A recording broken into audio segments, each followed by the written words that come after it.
Aujourd'hui, je vais vous montrer un tuto comment convertir toutes vos vidéos dans des formats que vous voulez en fait.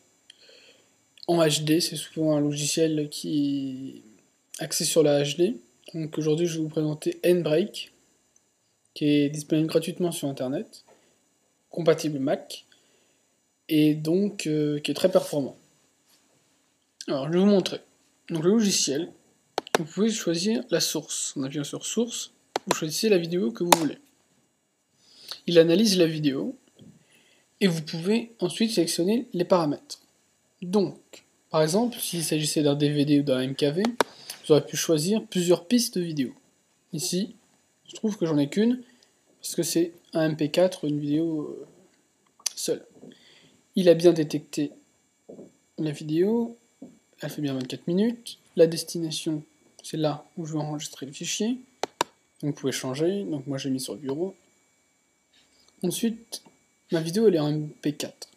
Je peux soit la mettre en MKV, soit en MP4. Donc comme je vous disais, vu que c'est axé sur les vidéos en HD, les deux formats de vidéos en HD, souvent c'est le MKV et le MP4. Donc voilà. Ensuite, les paramètres vidéo. Vous pouvez utiliser le codec. Là par exemple, le H264, c'est souvent pour les vidéos en HD. Donc là, tout ce qui est 1080p, 720p. Vous pouvez mettre en MPEG aussi. Voilà. Ensuite, pour les frames par seconde, moi je laisse comme la source. Parce que bon, ça sert à rien de baisser la qualité de la vidéo et la fluidité de la vidéo en mettant un framerate qui n'est pas celle de votre vidéo d'origine. Ensuite, pour les vidéos en HD, pour le bitrate, moi je mets pour, par exemple pour des MKV 1080p et 720p, je mets 2500. Donc ça veut dire que moi j'ai trouvé que ça marchait et que ça rendait bien. Donc j'ai vu aussi sur internet que des gens utilisaient à peu près le même taux. Ensuite pour la qualité, moi je mets soit je laisse 20, ou sinon j'augmente un petit peu, je mets vers les 25. Donc en fait c'est que votre vidéo reste de qualité en fait pendant la conversion, qu'il y ait moins de pertes en fait. Donc voilà. Donc, plus vous augmentez, plus la vidéo risque d'avoir un poids un peu plus important.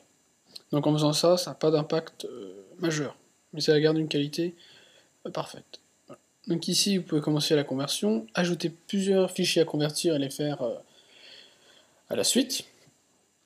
Voilà, vous pouvez par exemple, ma vidéo, vu qu'elle est en HD, voilà, elle fait 1280p, et vous pouvez en fait augmenter la taille. Donc là, je pense qu'il faut faire comme ça, et puis voilà, vous pouvez mettre la taille que vous voulez.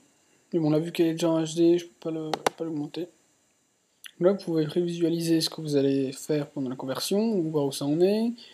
L'activité, c'est sous forme de ligne de code, enfin de terminal, ça dit où ça en est. Et ici, c'est les paramètres de la conversion, si c'est pour un appareil en particulier. Donc, par exemple, si c'est pour un produit Apple, comme Apple TV ou l'iPhone ou l'iPad, ou si c'est juste pour ordinateur, on laisse en normal. Donc voilà. Ensuite, une fois que vous avez ça pour la vidéo, vous pouvez regarder tout ce qui est audio. Donc par exemple, si c'est un MKV avec plusieurs langues dedans, mais que vous voulez garder juste votre langue, et donc en fait ça vous permettra d'avoir un fichier moins lourd en taille, vous pouvez choisir ici les langues et les sous-titres ici. Ce qui est pareil pour les DVD aussi. Si vous avez copié un DVD, vous pouvez enlever des langues. Ensuite, pour avancer, il faut être un peu avancé quand même, parce que tout ça, c'est des petits détails, il faut s'y connaître un peu. Et les chapitres, c'est pareil, si vous avez un DVD, vous pouvez copier que un chapitre, par exemple, si vous voulez, dans un DVD ou dans un MKV. Une fois que vous avez fait ça, vous commencez la conversion, et vous aurez votre vidéo dans la même qualité que l'original. Donc voilà.